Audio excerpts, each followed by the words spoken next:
I like it. So, are you going to help contribute to this story? Yeah. All right, what do you got? Let's see. Anything. It can be... now has free time on his hands. Right. Something horrible could happen to him, or something very exciting, or nothing at all. But that would be kind of a boring story. How about he... Oh, I'm really nervous.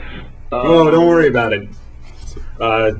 You know, Brian, a couple dozen people watching.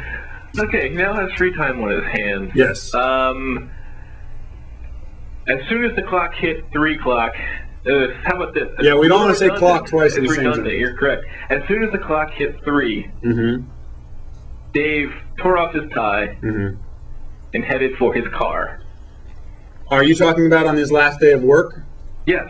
Right. Are we? Is that where we are in the story? We can currently be. In the office. Why don't we say on his last day of work? Okay, I like that.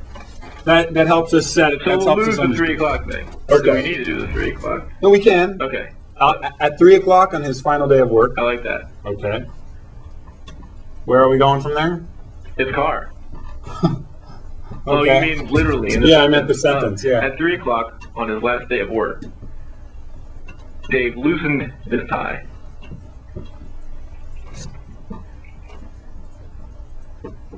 Comma. There's 2 O's in loosened. Sometimes people miss that. Good job. That would be loosened. Correct. Loosened his tie. How about paisley? Let's get some adjectives. Can you spell? Let's do paisley tie. Brian brings up a great point. We want these stories to be descriptive, so the more adjectives you can use, which as we know are the descriptive part of speech, the more colorful and flowery your story can be. So it's not a colorful tie. It's sort of No. I wasn't talking about actual colors. Okay. I'm talking about colorful in a non-colorful sense. Paisley. Is that how you spell paisley? I think so. Paisley tie. And then what did he do? Headed for his car. Headed for his car. Headed for his... What kind of car do you think Dave drives?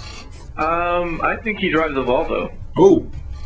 For his... Is it nice or is it dilapidated and broken down? There's a little in between. Can you split the difference between nice and dilapidated? Used, or not used, Is well...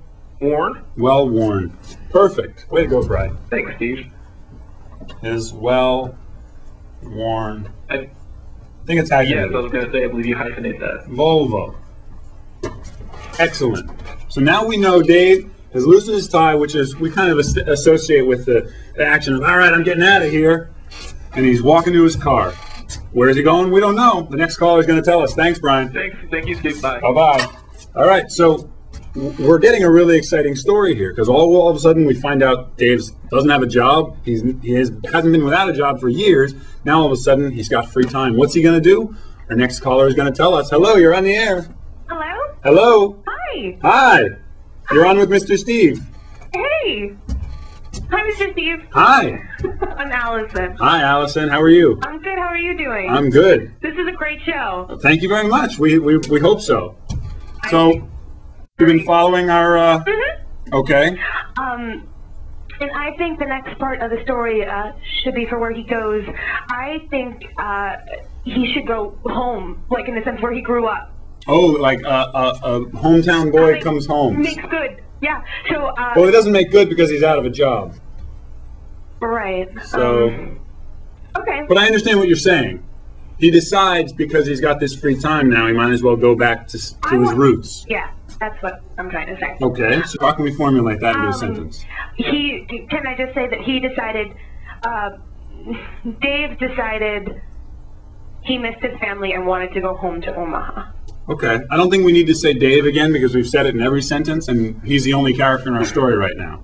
Okay, so it's already established then? Well, it's an object pronoun, he, and it references Dave. So it's not a problem. So just say he? He. In the sense. Okay, so he decided, he realized he missed his family. There you go. Is that better? Realized is better. Now, the British spell realized with an S. Because that looks a little funny. The Americans spell it with a Z. Are you British? My family is British. Really? That's why I knew about the sonnets. Wow. He realized he missed His family.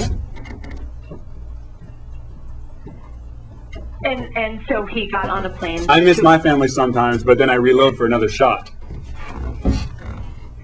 I don't get that. It's a greeting card I saw once. He missed his family. And then he realized he missed his family, so he got on a plane and went to Omaha. Do we need to say that he got on a plane?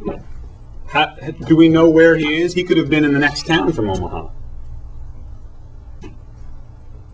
I don't want to put too many ideas in your head. All I'm saying is sometimes there might be too much information. But that's fine. We can say he realized he missed his family. So, are you still there? Okay, I guess. I'm here. Oh, I thought we broke your brain.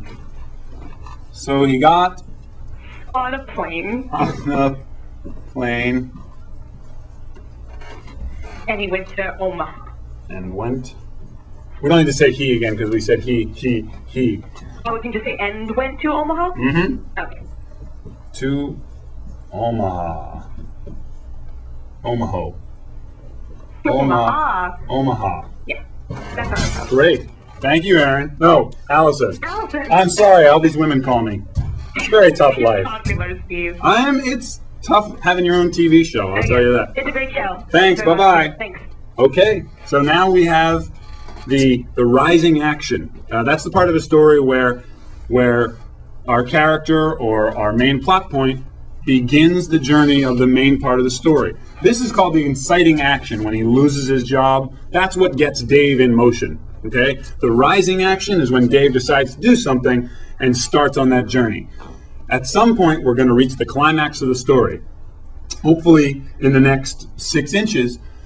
But we'll get to the point where the story reaches its most exciting point, and then once we get that, we'll have what's called the denouement, which is a French word for the part that goes down at the end. So hopefully our next caller will help us get to that climax. So hello, caller, are you there? Yes, Mr. Steve. Are you going to help us get to a climax? I'd like to. Okay.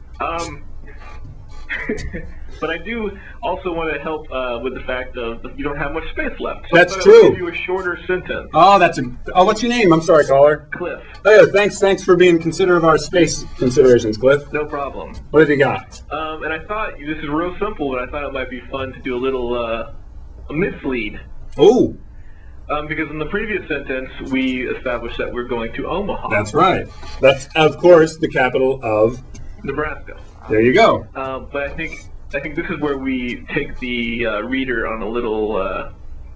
We mislead them, as I said before, and it's not Omaha, Nebraska. Let's say the next sentence will be Omaha, Alaska. It kind of sounds like Nebraska. Oh, Omaha, so you're Alaska, thinking Omaha, Alaska, his place of birth. How about we do this? We do what we call an ellipses, which is a number of dots. You may have seen them in cartoons. To Omaha. The reader thinks the end of the sentence has come, he's in Omaha, and then all of a sudden we say, Omaha, Alaska. What? Curveball. We throw him a curveball, as they say in baseball. Exactly. I Okay. think you have one too many dots in your ellipses. Well, the reason I did that is because that was the end of the sentence, and then usually an ellipses has 3 dots. I understand, Steve, but even at the end of the sentence, I believe it's 3 dots. I mean, it doesn't matter for the sake of this, but I'll indulge you. Okay. And Okay. also add more room to the board. I don't think the dot would make that much of an issue. Omaha. Comma. Yeah.